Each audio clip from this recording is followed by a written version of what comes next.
Hey everyone, my name is Jesse Bolin. I am a criminal justice major here at the UW of Tacoma. Um, I'm taking this human trafficking course because I'm trying to basically get a well-rounded education in different aspects of law enforcement, or what law enforcement officials might actually see out in the field and things like that.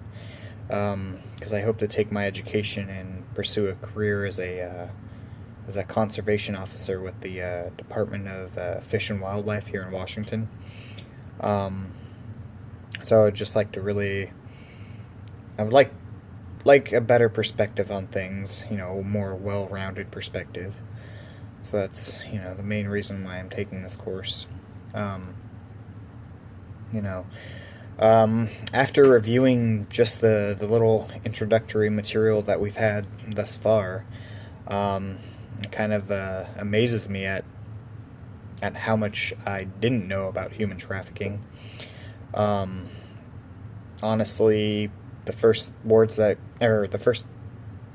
thing I think of when I think of human trafficking is like, forced prostitution. I didn't even think about, organ harvesting or sex tourism. Like I wasn't even aware that was a thing.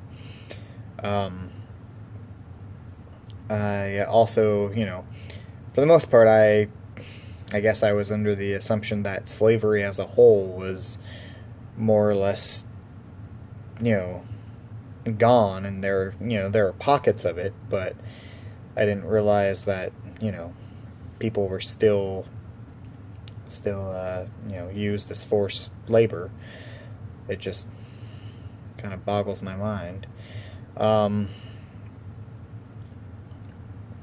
yeah, I'd like to think that it's not very prevalent in the U.S., but honestly, after reading some of the material and I kind of played around online and looked up a couple of resources, and it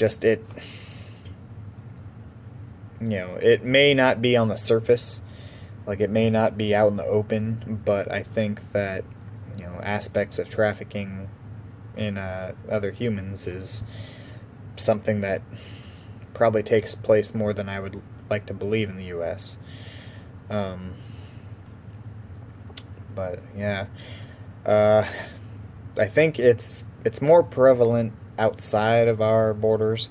I just say I can picture that things are a lot easier overseas and in some countries, especially when you know in undeveloped country, or not undeveloped, but countries without as much technical resources as ours. If somebody goes missing in the U.S., I'm not going to say it's impossible not to find them, because obviously there are plenty of people missing, but with wireless technology and internet and social media, things like that, it's in some ways it's easier to find people versus in countries that don't have this kind of technology.